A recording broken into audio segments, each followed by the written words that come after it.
Bien. Exaltado es el nombre de nuestro Señor.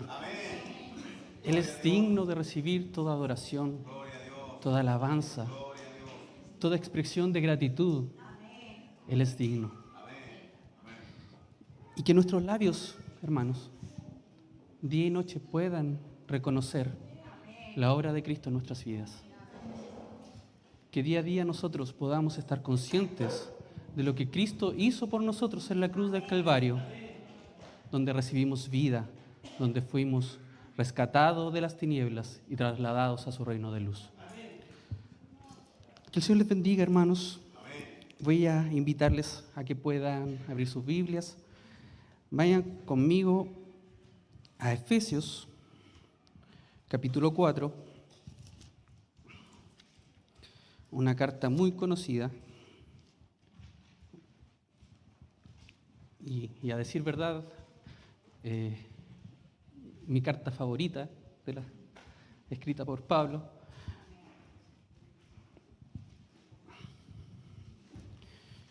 Vamos a estar meditando el día de hoy en estos versículos.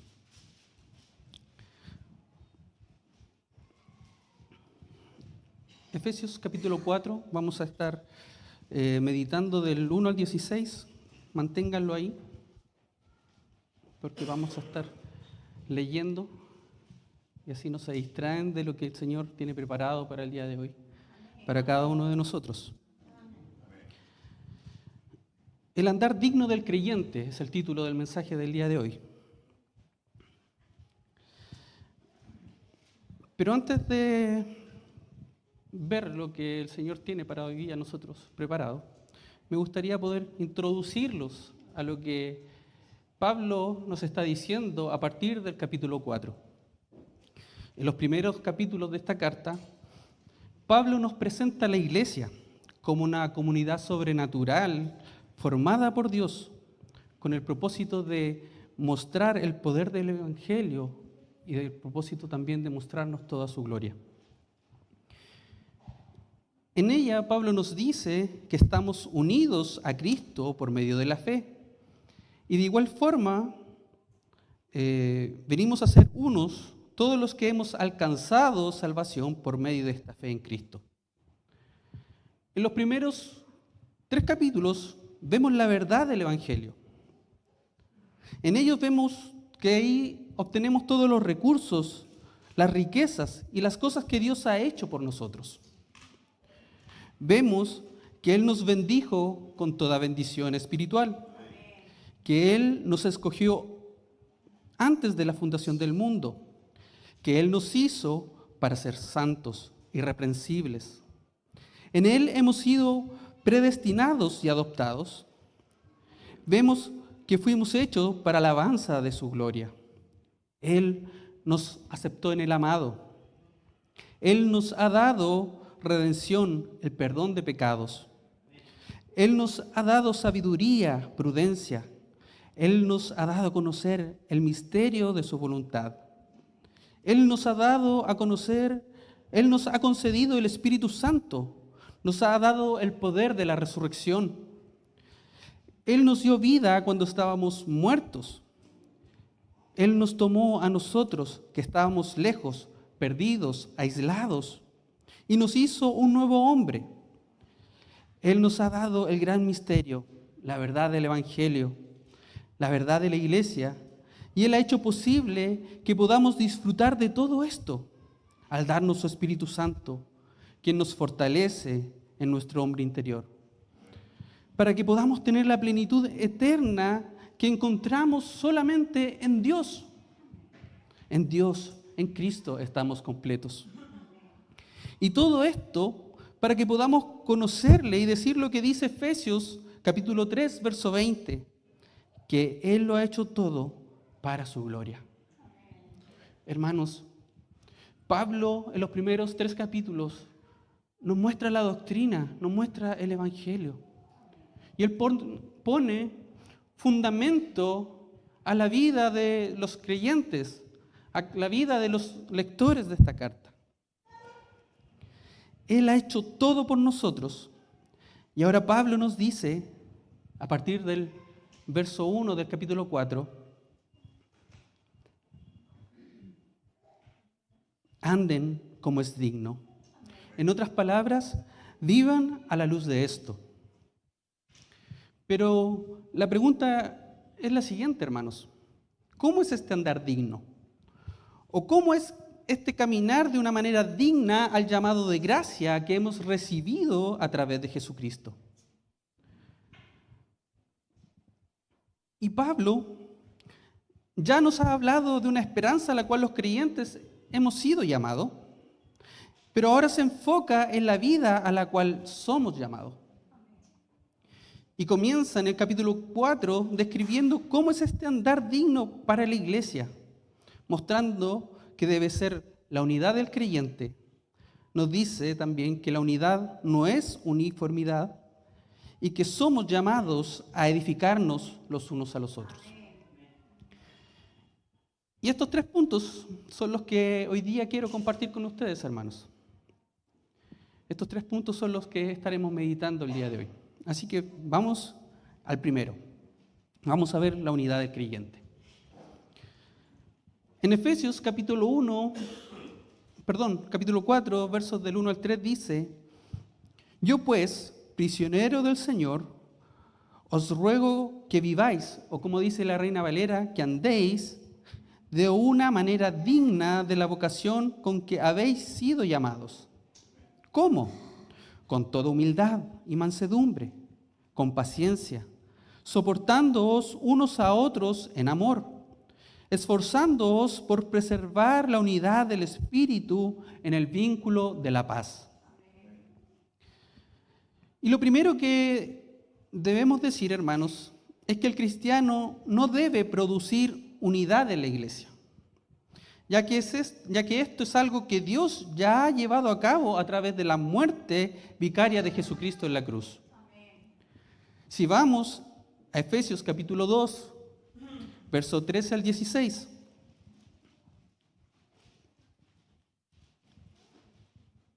Mire lo que dice la palabra del Señor.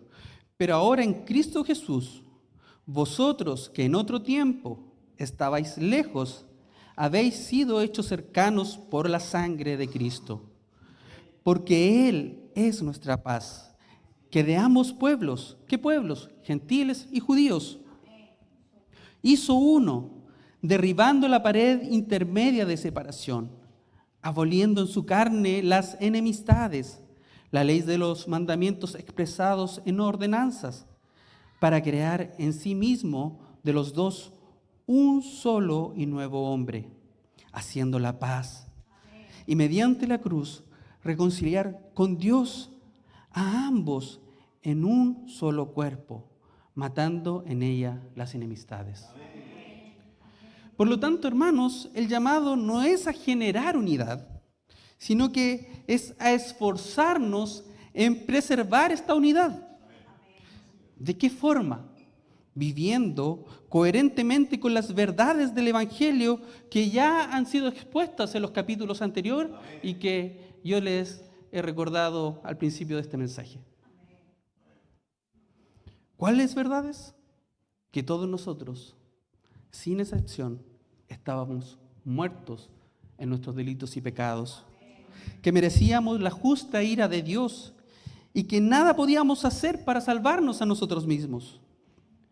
Sin embargo, y pese a nuestra condición deplorable, Dios tuvo misericordia de nosotros, no por cualidades atribuibles a nosotros mismos, no porque seamos importantes, no porque haya visto algo en nosotros digno, sino simplemente por su gracia y misericordia. Él nos la ha dado en Cristo. Hemos recibido la salvación en Cristo y la vida eterna en Cristo. Hermanos, hemos recibido justamente aquello que no merecíamos. Porque lo que nosotros realmente merecíamos era la justa ira de Dios. Y esta es la verdad del Evangelio, que todos nosotros estábamos condenados, más Cristo murió por nosotros. Y hoy, tanto usted como yo, los que hemos creído, podemos disfrutar de la vida eterna. Cristo ha sido por nosotros, para nosotros. Perdón, todo ha sido por Cristo, por Cristo, para Cristo y en Cristo. Y no hay nada, absolutamente nada de lo que podamos gloriarnos nosotros mismos. Todo lo ha hecho Cristo. Mire lo que dice Efesios capítulo 2, verso del 8 al 9. Porque por gracia habéis sido salvados por medio de la fe. ¿Y esto es obra de nosotros? ¿Qué dice su Biblia? No de vosotros, sino que es un don, un regalo de Dios. No por obras para que nadie se gloríe. Hermanos, si somos sinceros con nosotros mismos, si fuesen nuestras obras, este lugar estaría vacío. O probablemente estaría más lleno porque seríamos hipócritas, llenos de hipócritas, diciendo que somos dignos de algo que no merecemos. No, hermanos, no han sido nuestras obras. Es la gracia del Señor en nosotros. Entonces, hermanos, ¿cómo debería ser nuestra vida de iglesia cuando entendemos esto, cuando entendemos esta verdad? ¿Cómo deberían ser nuestras relaciones cuando entendemos la verdad del Evangelio? Y la verdad es que no deberíamos tener problemas en preservar la unidad del Espíritu. Sin embargo, vemos que esto no es así, o no siempre es así. No actuamos consecuentemente con la obra de Cristo en nosotros. Y este es el problema. Que existe una brecha entre lo que decimos creer y nuestra vida diaria. O dicho de otra forma, no vivimos consecuentemente con lo que decimos creer o con la obra de Cristo en nosotros. Razones pueden haber muchas. Pero para mí, o como yo lo entiendo, es que aún estamos en este cuerpo de carne y que necesitamos morir cada día para que la vida de Cristo se manifieste en cada uno de nosotros. Necesitamos tomar nuestra cruz cada día. Necesitamos morir para que Cristo sea el que se glorifique en nosotros. Por lo tanto, hermanos, necesitamos rendirnos en oración y pedirle al Señor que Él nos haga morir para que la brecha entre lo que decimos creer y la forma en que vivimos desaparezca y vivamos coherentemente al llamado que hemos recibido por parte de nuestro Señor Jesucristo. No tengo agüita. No importa.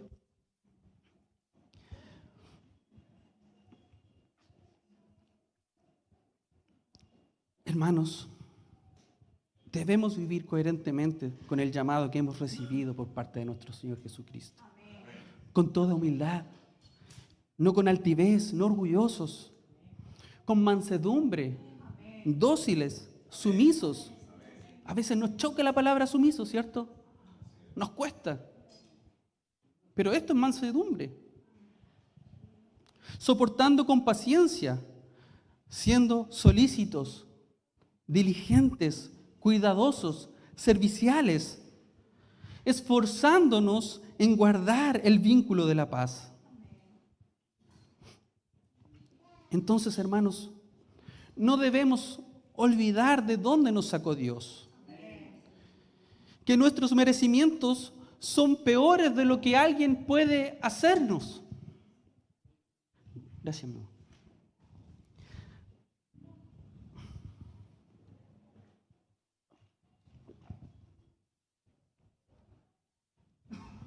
A veces nos duele tanto porque escuchamos por ahí, ni siquiera lo conversamos, sino que escuchamos por ahí que alguien habló mal de nosotros. Como si nosotros fuésemos la gran persona. Como si nosotros fuésemos alguien, hermanos. No debemos olvidar que Cristo nos rescató cuando estábamos muertos, cuando éramos esclavos. No debemos olvidar que lo que nosotros merecíamos era la justa ira de Dios.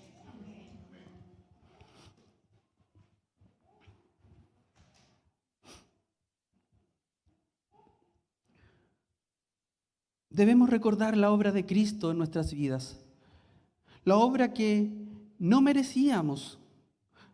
Recordar que Cristo murió por la iglesia y estamos llamados a poder soportar las afrentas en amor, con humildad, con mansedumbre, con paciencia.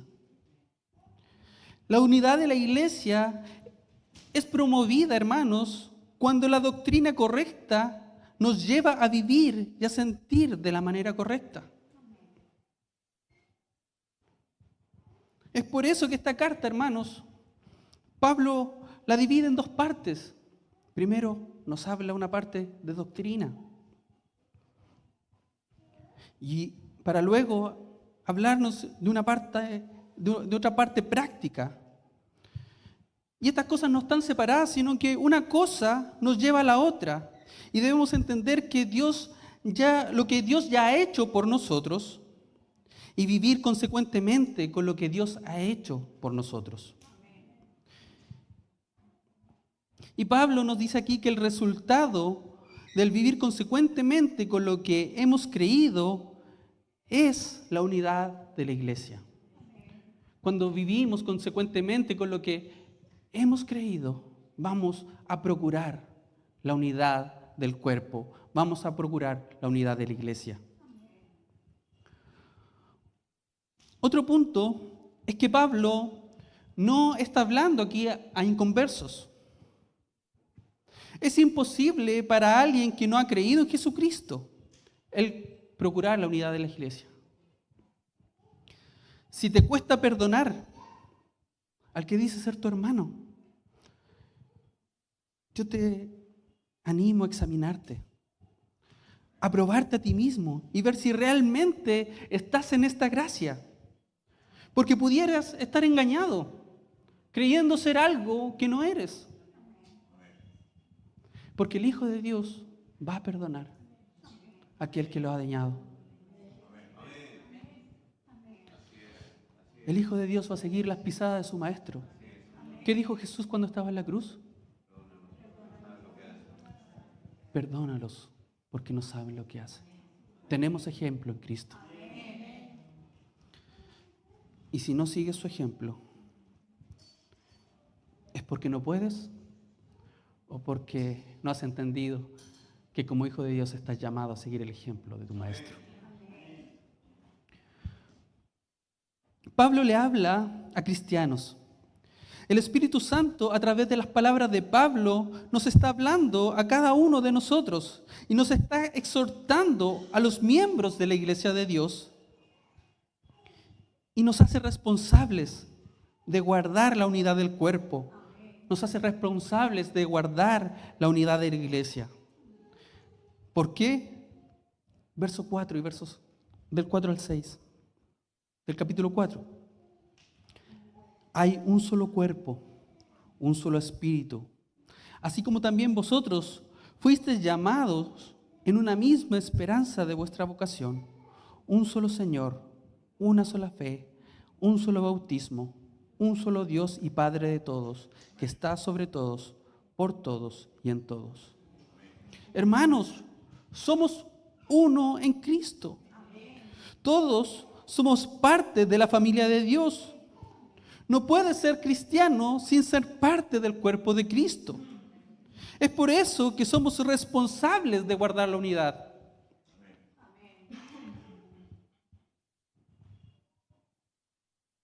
Un cuerpo que está sano no se va a dañar a sí mismo.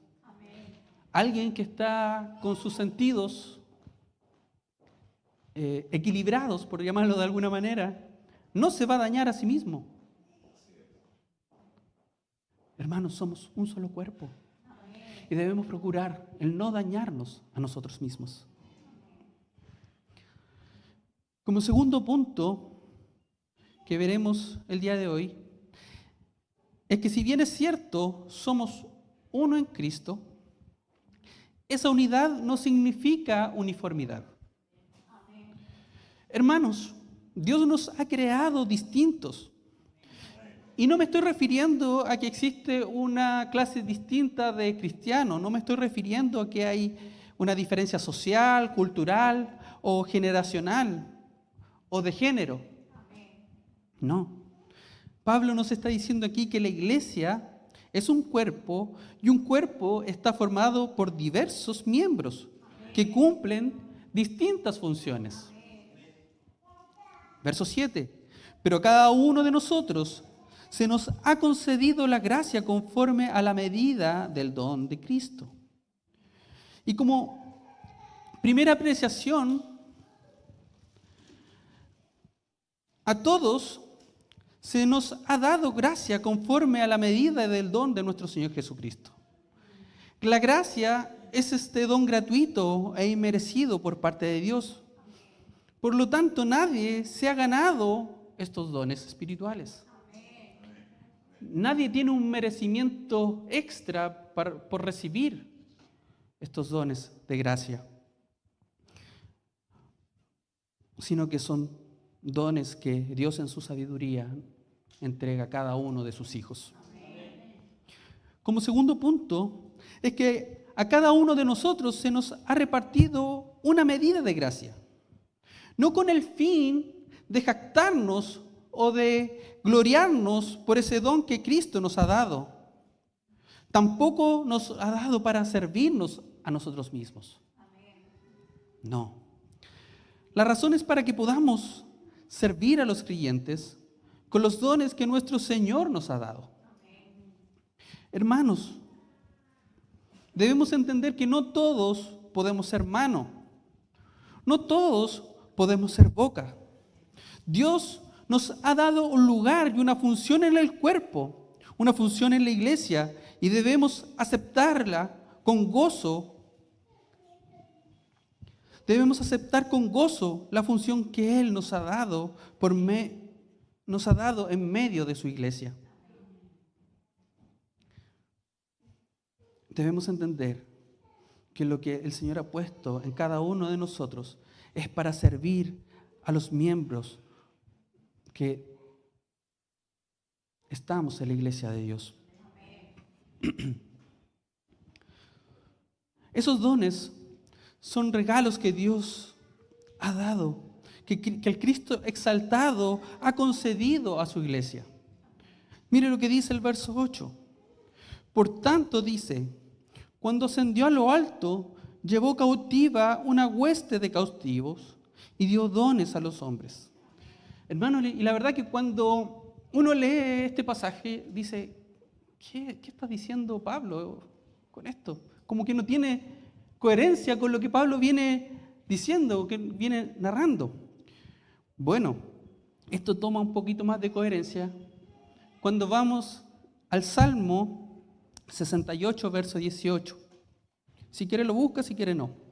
Pero, porque básicamente dice lo mismo. Pablo cita el Salmo 68, verso 18. Y este salmo, hermanos, habla sobre la victoria de Jehová sobre sus enemigos. Y esta victoria conlleva la idea de un líder militar que regresa victorioso a la cabeza de sus seguidores.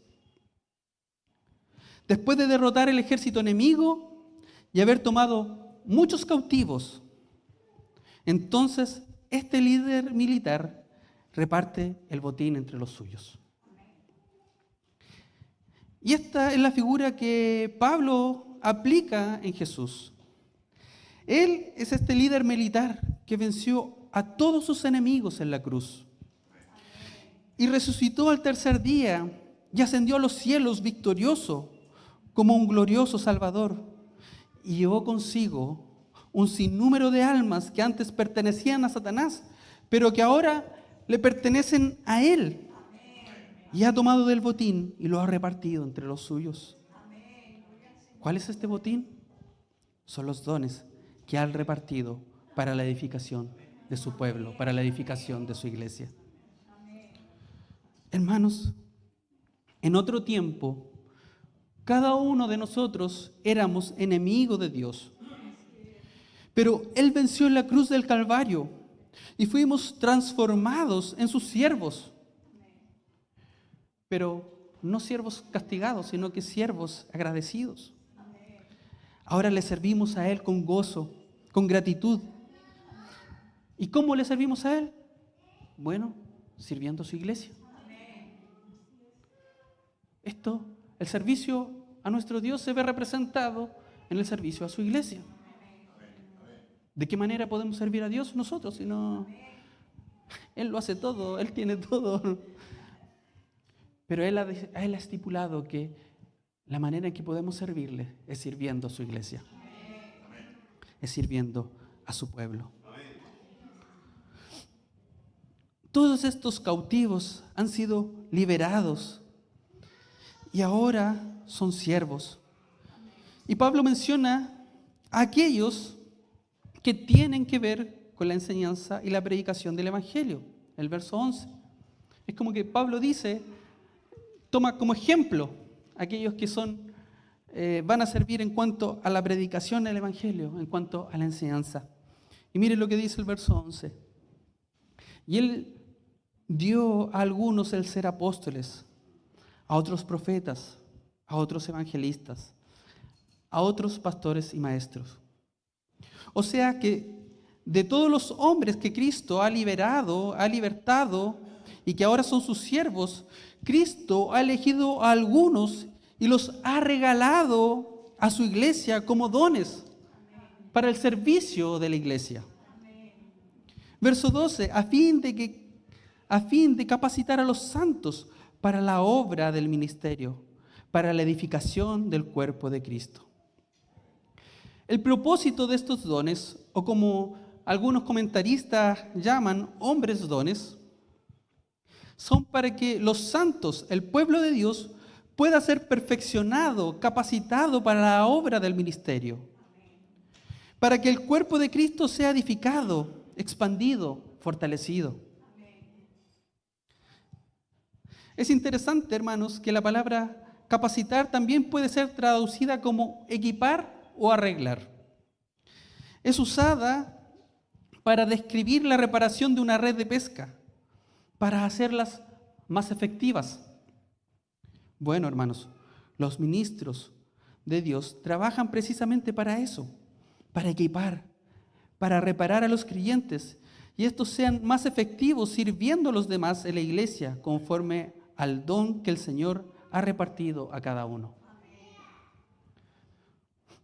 Hermanos, Dios no nos ha dado pastores y maestros para que ellos hagan todo el trabajo. No. Dios ha diseñado a su iglesia con el fin de que ellos puedan equipar a la iglesia y hagan más efectiva la labor del creyente en la obra del ministerio. Lo que nuestro hermano Jorge hizo ayer con los hermanos más nuevitos, bueno, él estaba equipando, él estaba reparando, estaba capacitando al creyente para que pueda realizar de mejor manera la labor en medio de su pueblo, en medio de la iglesia.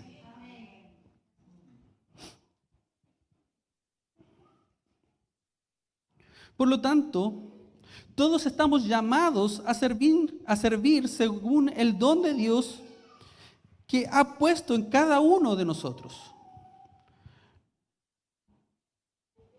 La obra no la hacen solo algunos.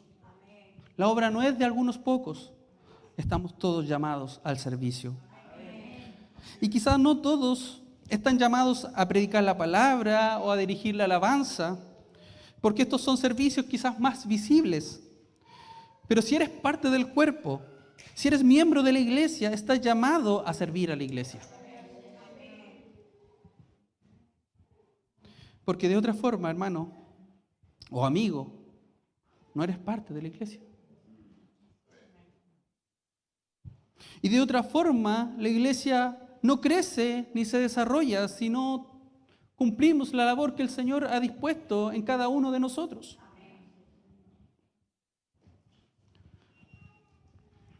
Somos uno, hermanos, pero no somos todos iguales. Y Dios nos ha dado dones a cada uno de nosotros, distintos dones, distintas gracias, para que podamos servirnos los unos a los otros y para que la iglesia siga avanzando, siga creciendo, se siga desarrollando. Como tercer y último punto, somos llamados a la edificación los unos a los otros. Hermanos, nosotros como parte de la iglesia de nuestro Señor Jesucristo debemos tener un propósito, y es que todos crezcamos y seamos semejantes a nuestro Señor Jesucristo. Versos 13 y 14 dice: hasta que todos lleguemos a la unidad de la fe y del conocimiento pleno del Hijo de Dios, a la condición de un hombre maduro, a la medida de la estatura de la plenitud de Cristo, para que ya no seamos niños sacudidos por las olas y llevados de aquí para allá por todo viento de doctrina.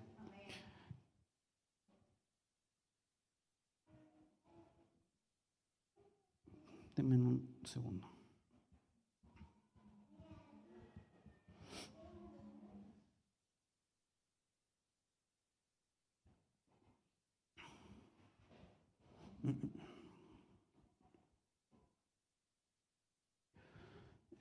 ¿Cuál versículo iba? Perdón. Por todo viento de doctrina, por la astucia de los hombres, por las artimañas engañosas del error.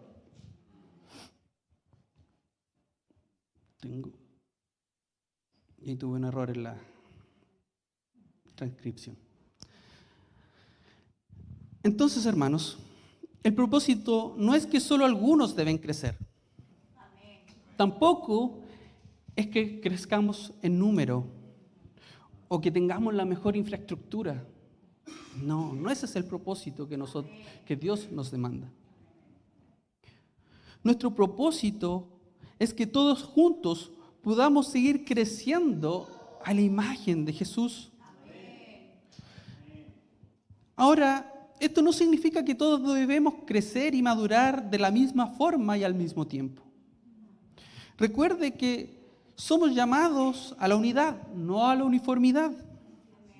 Hay algunos que crecerán más rápido que otros, pero el fin último debe ser el mismo, que todos seamos formados a la imagen de Cristo. Y que debemos trabajar juntos para lograr este objetivo. ¿Cómo logramos esto? Sirviéndonos, ayudándonos, corrigiéndonos, animándonos, consolándonos, fortaleciéndonos, orando los unos por los otros, en amor. Nunca debemos olvidar que todo esto lo hacemos en amor. Verso 15.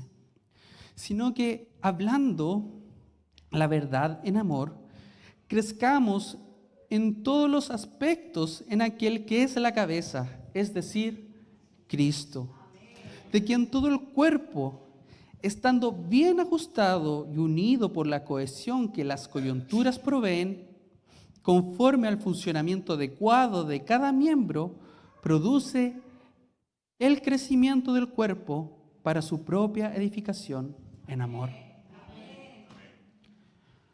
Hermanos, y es glorioso como Pablo usa la figura del cuerpo humano para instruirnos en cómo debe crecer la iglesia.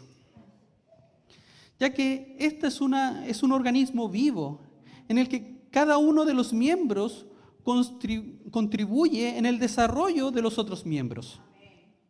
Cada miembro está llamado a traspasar a otro la nutrición que ha recibido de Cristo, que es la cabeza. Eso es lo que nos está diciendo Pablo aquí, que todo el cuerpo recibe su crecimiento de Cristo, de la cabeza.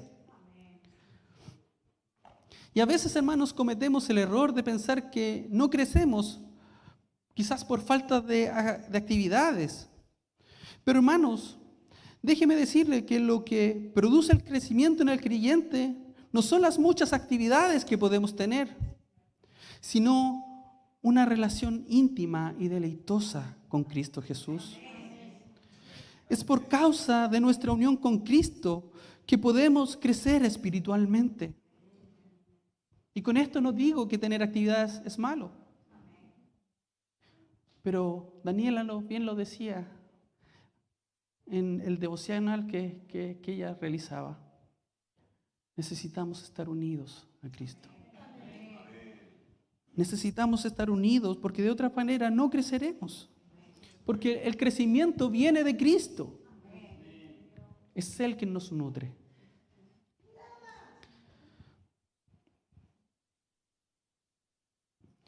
Es una unión que cada cristiano debe poseer. Pero Pablo dice algo más, que cada cristiano ayuda al crecimiento de su hermano cuando traspasa aquello que ha recibido de parte de Cristo. Es así como la iglesia crece. Lo que recibió esta semana de Cristo no es solamente para ti. Estás llamado también a compartirlo con tu hermano. Porque de esta manera todos juntos crecemos. De esta manera todos juntos somos edificados en amor. De esta manera es como la iglesia crece. Verso 16. De quien todo el cuerpo, estando bien ajustado y unido por la cohesión que las coyunturas provee, ¿cómo dice la Reina Valera? ¿La tienen por ahí?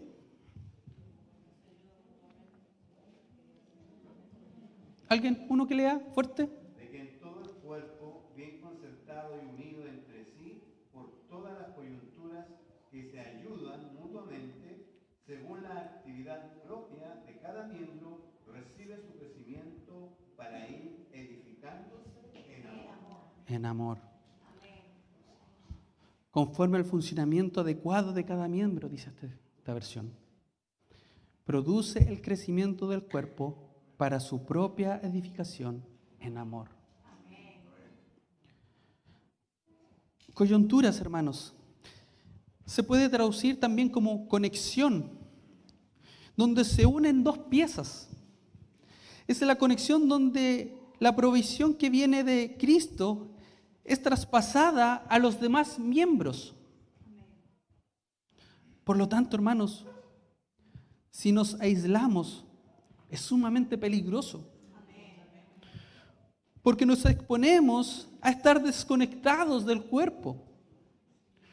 No estamos recibiendo de nadie, por un lado, pero tampoco estamos entregando a nadie. Y cada parte del cuerpo es colocada por Cristo para cumplir una función en particular y específica.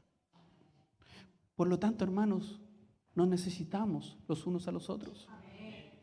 Hermanos, si te aíslas, no solamente saldrás dañado tú, también estás dañando el cuerpo. Porque nos necesitamos.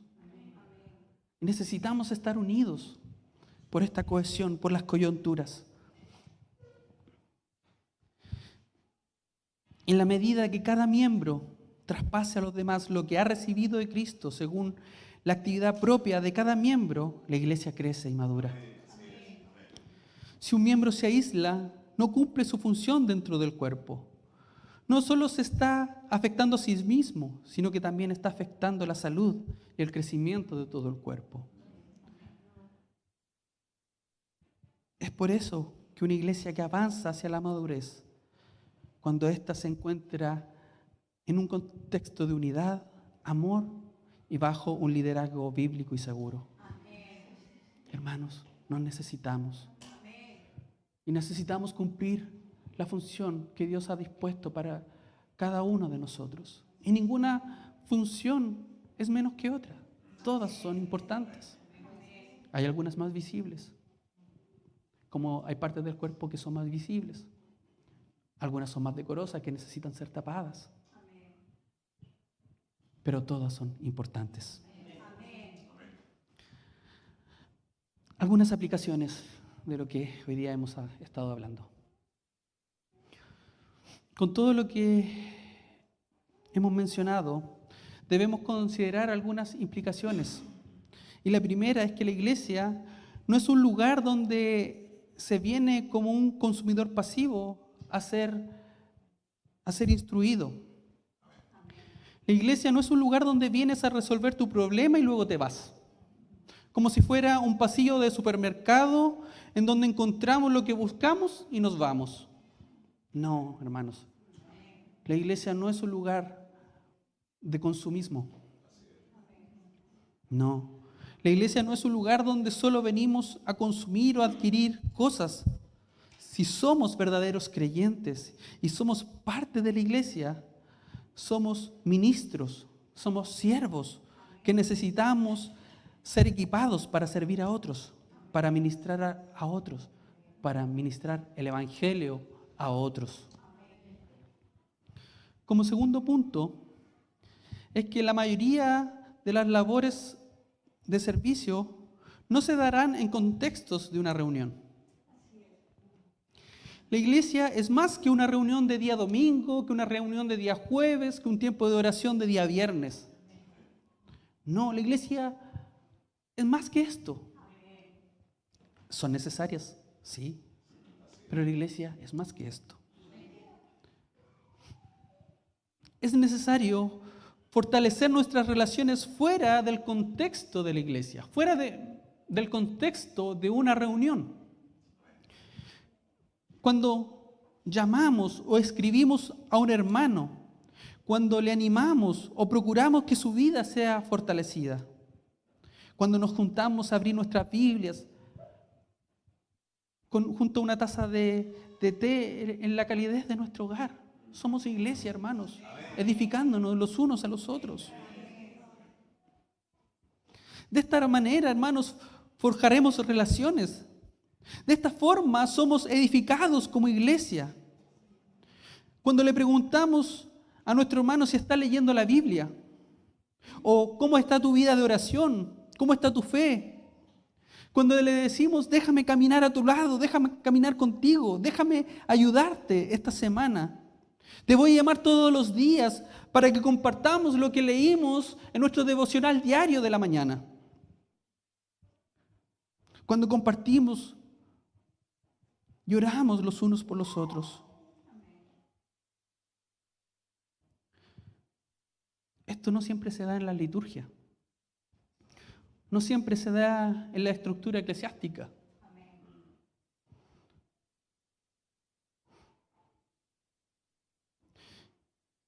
Hermanos, eso significa que tu crecimiento en gracia no solo te beneficia a ti mismo, sino que beneficia a todo el cuerpo, beneficia a la iglesia. Y esa es la imagen que Pablo está tratando de trazarnos con estas palabras. Lo que tú recibes de Jesús es lo que estás llamado también a compartir con tu hermano. Debemos animarnos en la semana, debemos compartir, debemos juntarnos a leer la palabra, debemos estudiarla juntos. ¿Te cuesta, hermano? ¿No entiendes lo que la palabra del Señor dice aquí? Bueno, yo tampoco, pero juntémonos, oremos al Señor, pidámonos que Él nos revele su palabra. Esto es mantener la unidad. Esto es edificarnos los unos a los otros. Este es un andar conforme a lo que Cristo hizo en la cruz del Calvario por nosotros. Tercer punto, o tercera implicancia. Debemos procurar nuestra comunión con Dios y santificación personal. Dios, a través de la obra de Jesús en la cruz, ha restaurado nuestra relación con Él. Por lo tanto, debemos actuar deliberadamente, no solo en santificarnos, sino también en nuestra búsqueda activa de Dios y cultivar una relación más profunda con Él. Si no nos relacionamos con Dios, no tendremos nada de Él para compartir con el cuerpo, para compartir con la iglesia. Hermanos, no es solamente que te juntes con tu hermano a hablar de fútbol. No es solamente que te juntes a hablar de política o hablar de lo que a ti te gusta.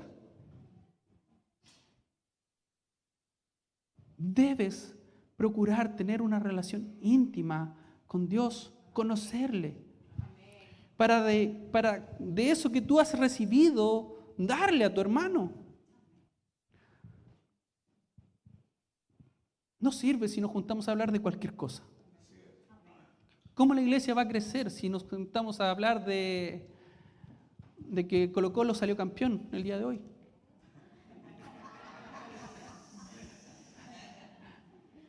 Eso no nos edifica.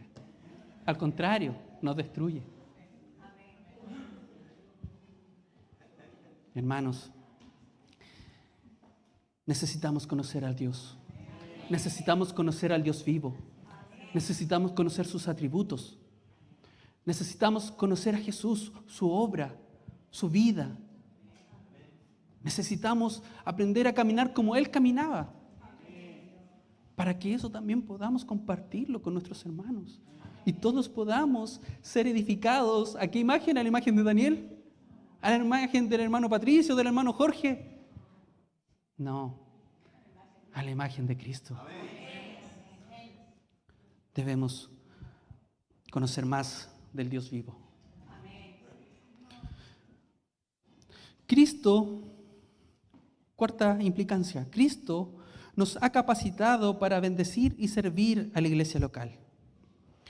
Y es posible que tú estés aquí sentado pensando en que eres muy débil, o que eres muy pequeño, o que eres muy nuevo, que no es mucho lo que puedes hacer para servir a la iglesia. Pero déjame decirte que si tú eres un verdadero cristiano, si eres un miembro del cuerpo de Cristo, si eres un redimido por la sangre de Jesucristo derramada en la cruz, tú tienes que entender que Cristo desea bendecir a este cuerpo por medio de ti. De lo poco que has recibido, tú puedes compartir con el resto de la iglesia. Con lo poco que has recibido de Cristo, tú puedes compartirlo con el resto de la iglesia. Cristo desea beneficiar este cuerpo local de creyentes por medio de ti. Él te ha capacitado para ello y Él te va a seguir capacitando para que tú puedas crecer en la comunión con Él, en intimidad y en deleite, para que puedas bendecir a los demás. Él quiere que te preocupes por servir a los hermanos conforme a las capacidades que Él te ha dado. Tal vez tú no tienes la capacidad de aconsejar a alguien, pero sí puedes acercarte al hermano y acompañarlo, animarlo y decirle: hermano, quizás yo no tengo el consejo que tú necesitas, pero voy a orar por ti, voy a pedir al Señor por tu vida. No estás solo, estás caminando con tu hermano al lado. Quizás eres muy nuevo y dices: yo no tengo mucho que entregar, pero de lo que has entendido, puede ser mucho, puede ser poco, puede ser superficial o puede ser profundo. Hermanos, todos nos necesitamos. Mauri, yo te necesito. ¿Por qué? Porque somos un cuerpo. Somos un cuerpo, somos una iglesia. Y nos necesitamos los unos a los otros. Eso es la iglesia. Como última implicancia, debo decir que la responsabilidad es nuestra. La responsabilidad es tuya.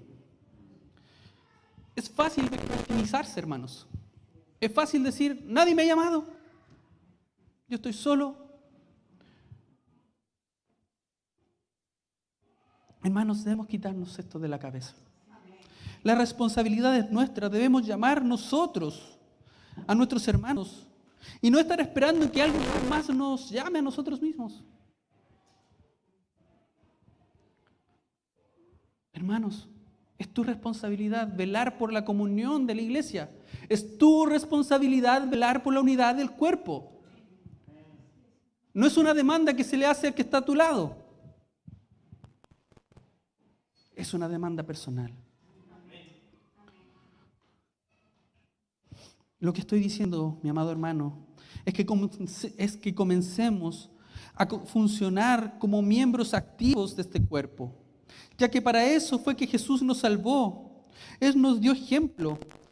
Él no vino para ser servido, Él vino a servir. Mira a tu alrededor.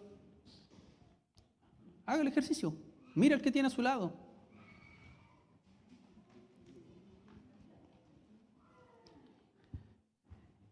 Esta es la iglesia.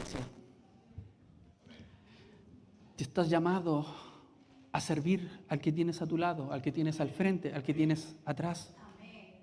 Estás llamado a servir al fuerte y estás llamado a servir al débil.